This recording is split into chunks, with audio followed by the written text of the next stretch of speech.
thought of two things. Okay. One was a more general topic, which is how the heck does an end-user organisation make sense of all the things that are going on? So, and I'll give you a preamble, and if we just don't. If we just start, and then so we're here at Black Hats, and there's a wealth of different technologies, options out there, different topics, different categories, whatever you want to call it. Yep. And in our research, Gig On Research, we do something like 30, 40, 50 different security topics. So we've got all the posture management and surface management, attack surface management, then the SIM and the SOAR and all of those things, and the EDRs and XDRs and etc. But from an end user organisation perspective, they don't want to be thinking about 40, 50 different things that they need to do. They want to be thinking about 10 or 5 or 3. So how, and you're actually in the role of deploying stuff out there. So how do you how do they want to think about it, and how do you help them translate from the complexity that we can see here to the simplicity that they're looking for? Does that make sense? Yes, it does. So how do you do it? Oh, you want to start now? Yeah. I thought that was preamble. No, that was it. Okay, that was preamble. No, but you're editing this later. I'm editing this later. Okay. So not editing. Okay, good question then. There's probably there's at least 5 questions in there, which is a good start. Partly the reason to come to events like this though is because I think that challenge is such a complex one, and it's such a rapidly evolving one. So understanding that rapid evolution is interesting. And I think it's important. I don't think you can be a modern CIO, modern CISO, if you're not at least spending some time, not necessarily this with a Black Hat here, not necessarily at Black Hat Europe, but if you're not spending time with your vendors and probably broader industry events, not quite sure how you do your job on a you don't need to go to all of them, do you? But I'm not quite sure how you get to do your job otherwise. So going back to your point now about that kind of 40 or 50 different vendors that an organisation might be having, you're on the money, aren't you, with that? Because that's about the average number that comes out. Right. So it depends which vendor you speak to and which research they've used, but that idea of somewhere between 40 and 60 cybersecurity tools in an average organisation, whichever an average organisation is. So how do you keep up with that? And it's interesting. It's interesting you mention it, because I was when I come to events like this, two things I like to do. Two things I like to do, and then a third thing that since I've started work with Gig On also is a thing that I end up doing as well. So some of it is meet with vendors because people have asked me to. 2 is go to some of the presentations that have been done, and 3 is walk around the expo floor talking to vendors, particularly ones I've never met, understand what they do. So I sat in a session yesterday, and they were talking about what caught my attention, funnily enough, and I'm getting back to your question, honest, there is an answer coming here, but what no, there isn't. But what caught my attention about the title was how to identify the cybersecurity metrics that are going to deliver value to you. Some kind of prolonged title like that. Right. And that caught my attention from an analyst point of view, because part of what we do at Gig On is obviously we create lots and lots of metrics, and we use those metrics to measure the efficacy of a solution in a given topic. But actually, if you're deploying technology and you're part of SecOps or an IT operations person, you're gathering lots of metrics to try and make decisions. And one of the things they talked about yesterday in that session was the issue that we've got now is that we are creating so many metrics because we've got so many tools that there's now so much noise. How on earth how do you start to find out the value?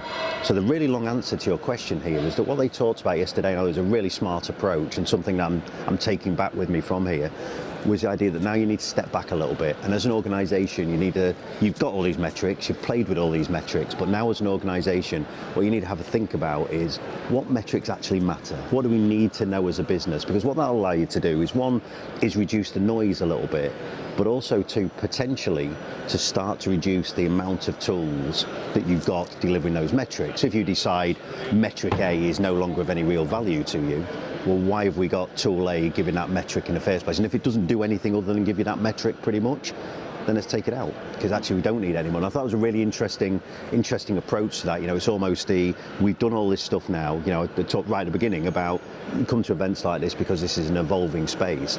Well, that means that actually the way you deal with the space has to evolve as well. So there's no good, I bought this thing 5 years ago, so I just assume it's still got some value to me. You've probably bought 3 other tools that do the same thing in the meantime as well. But also the way we approach, the threat has changed, and the way we approach the threat has changed. So now we need to start going back to some of these tools and going, actually, do I really need that thing anymore? The way we measure our success with the tools is inevitably going to change. Yeah, and I think that's hugely important as well. And I was talking to somebody over the last couple of days, and they were talking about actually the importance of, if we're going to make an investment, they were talking about automation actually. So if we're going to make this investment in automation, are we better now than we were 12 months ago post that automation? Because we've spent money on doing automation, we've spent money on some tools to do automation, because none of them come for free.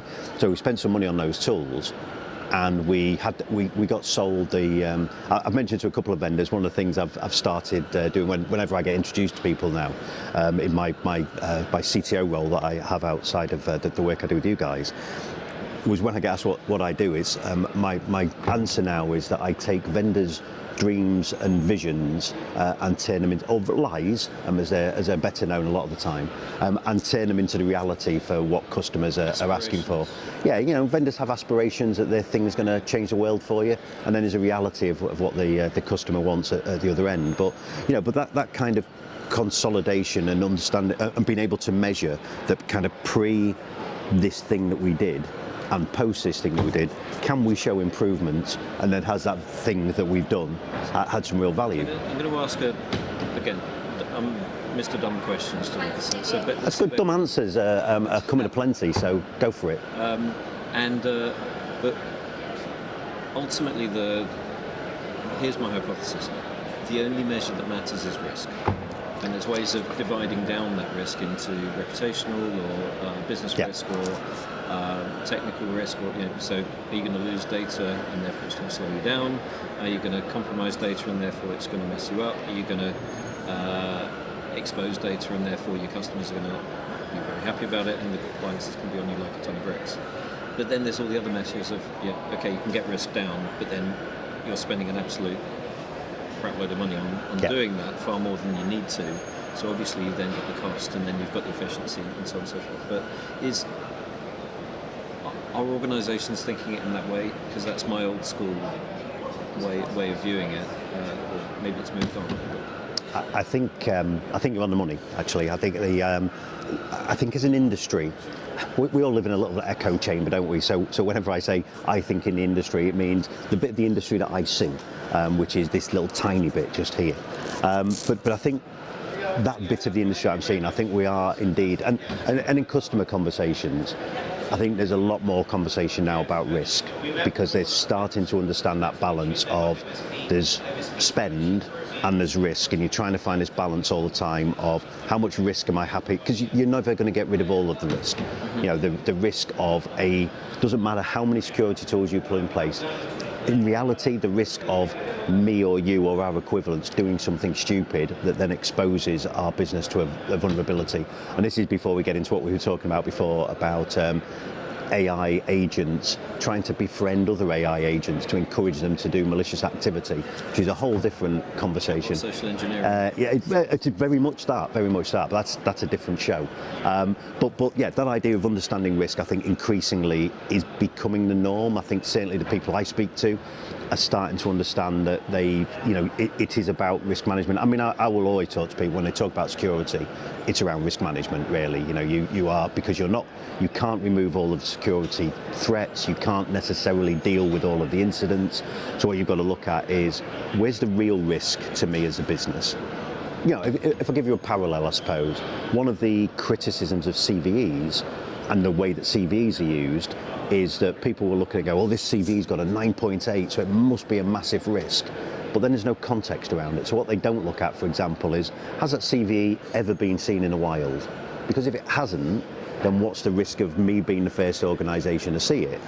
And is the exploit so complicated to get to that the reality, which is why you're not seeing it in the wild, that the reality of somebody actually using that And that's quite. I think that's quite a good parallel in. So it's left an open door, but it's way up the castle, and you can't reach it unless you've got a stupid long ladder and a lockpick that no one ever has. Yes. Yeah, and it's such a complicated thing to exploit that nobody's ever going to exploit it. So while it's got a 9.8 and it's showing on your vulnerability scanner as you really need to deal with this, the reality is. So you have already seen that shift, that there is now context applied to that says, have you seen it in the wild? Interestingly, and obviously in my little head, risk is probability times impact. So you're talking about the probability, then you've got the business. Is it going to impact your business? Is it affecting a server sitting over there that's just used for maintenance once every 6 months? Or is it that customer-facing website or whatever? But then I'm curious, because back in the 90s, when I actually had a proper job and was doing this stuff hands-on, we went through this wave of risk avoidance through to we've got to stop everything, which is what you're talking about, through to risk mitigation and kind of let's prioritise risks and do risk registers and so on and so forth. But I'm kind of curious, because I'm thinking maybe what with the advent of cloud and what with the kind of the new cultures and agile and everything else that have emerged in the digital world, we've kind of gone back in that direction of, well, you need to prevent that, and lock all the doors in this zero trust situation. And now you're seeing the wave of, maybe we need to be thinking about this a bit smarter.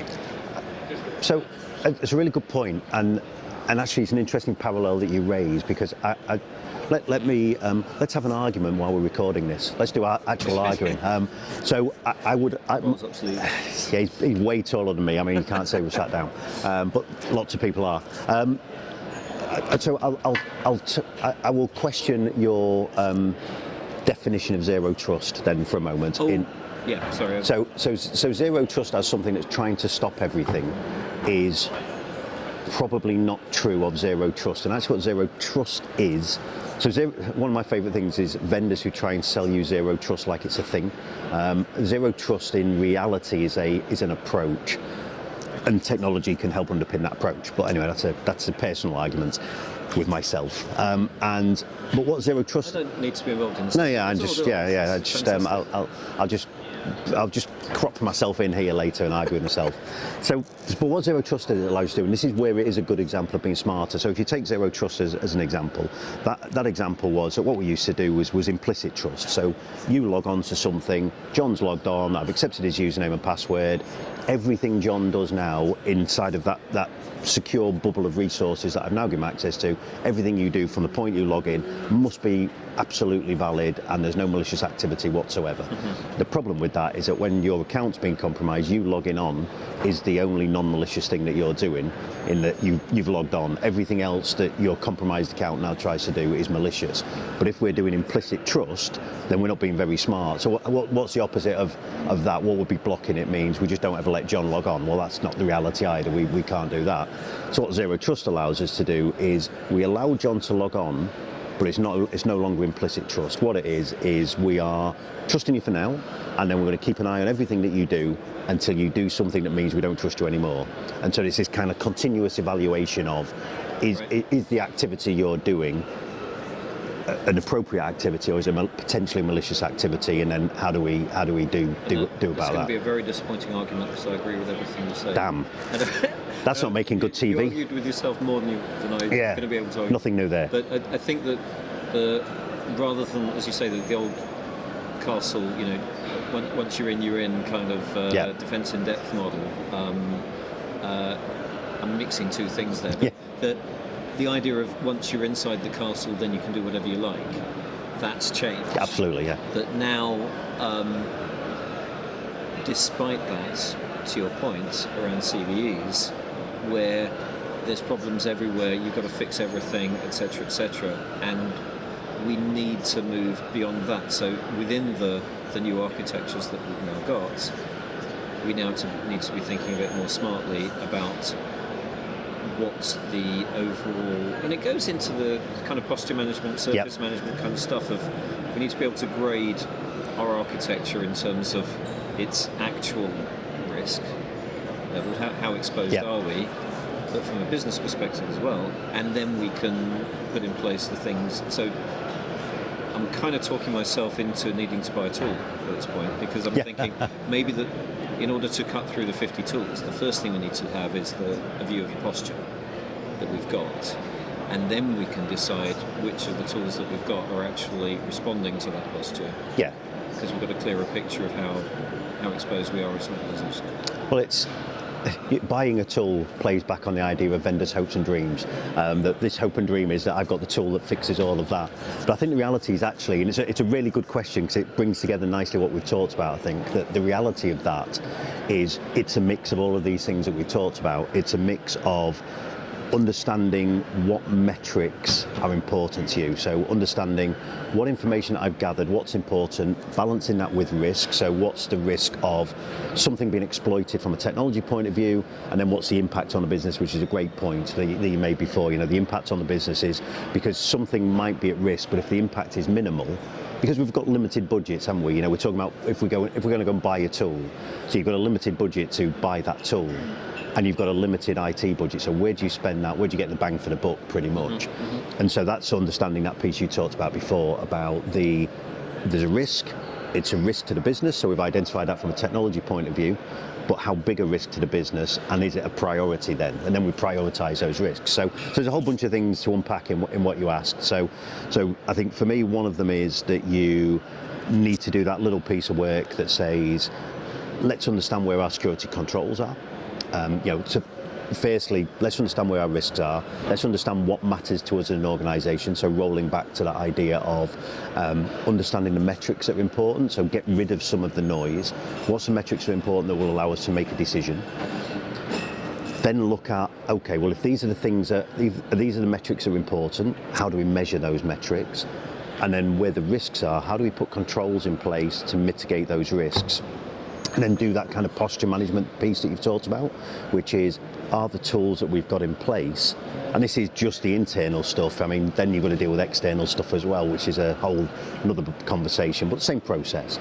So if you take a look at some of that stuff, so you then put at that, okay, the controls that we've got, how effective are the controls that we've got in meeting the risk mitigation? There's lots of things we can use from risk mitigation. There's lots of frameworks that already exist around security risk mitigation. So, we probably find everyone wants to move chairs, which is very exciting. As long as they don't knock the camera over. Yeah, we'll be all right.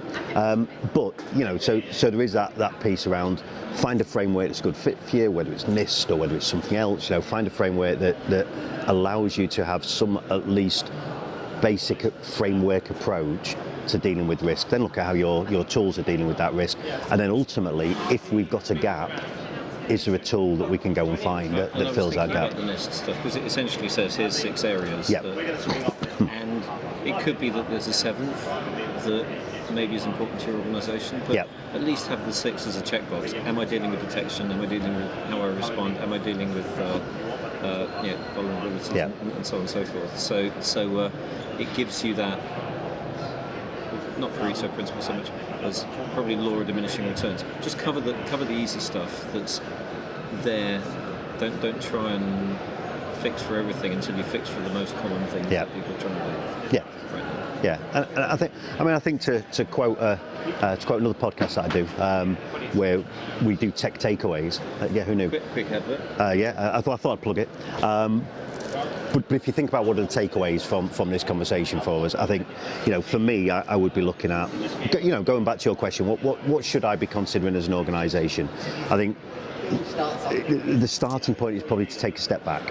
So to make sure as a business, as an IT leader inside of that business, am I taking a step back to assess what the risk really looks like? What does the risk look like to the business? And what are the things that need to be priorities? Then look at, are we capable of measuring our efficacy against that risk? So we're getting lots and lots of metrics in, we've got lots and lots of tools.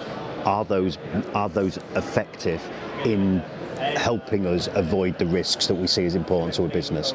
Then when we've got those two things, we can then look at, you can then kind of go back and assess the posture. So the tools that remain, are they giving us the kind of controls that we need to deal with threat? Posture against context, which is risk. Yes, yeah. Context is massive. Yeah.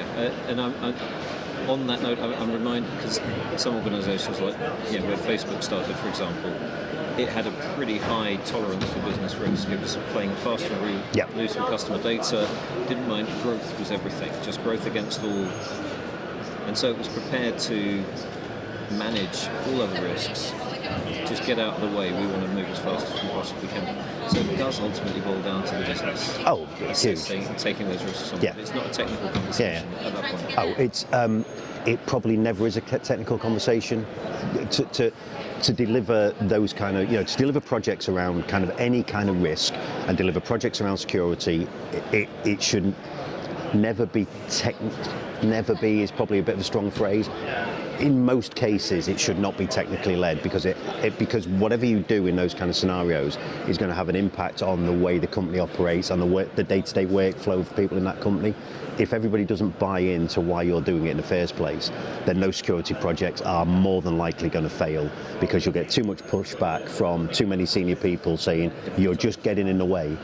So stop getting in the way. And you can't be the department that gets in the way, but I think you've got to have that culture across the company that security is important. And if we don't do the security thing, all this hard work everybody's doing gets unpicked by the fact that we haven't done some basic stuff under the covers to make sure that that there isn't a vulnerability that exploits it. I want to close this off, but I'm just thinking of the number of conversations I've had about how to with vendors how to sell security products, and they're like, we've sold it. It's like, you may have done, but it doesn't mean it's ever going to be deployed, because everyone else is now going to try and get in the way. Because they didn't like the fact that the company said it's both.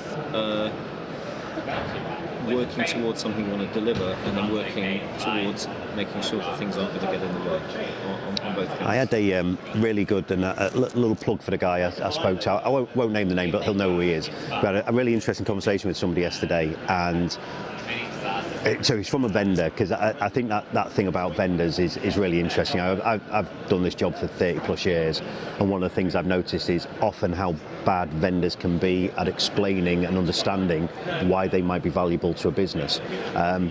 Your friend and mine, our COO Howard Holden's a big fan of this argument that they are really terrible at telling people what they actually do and where the benefit is to a business. But one of the things he did say to me yesterday was that what they're trying to do at the moment is that so they're an orchestration and automation tool. The conversation I had with him was, well, isn't that SOAR? And he was explaining to me why it's not. But one of the things he did say is that the very first thing he does, he goes into a meeting and he listens to the reasons that automation has not worked for that customer before he says anything else. And before he tries to pitch in with, I'm going to solve all your automation problems, he at least takes the time to understand where their automation problems are. And I think if more of us did that in general, not just vendors, more of us in the industry made sure that was the first thing we did. Hey, why don't you just tell me what's not working for you?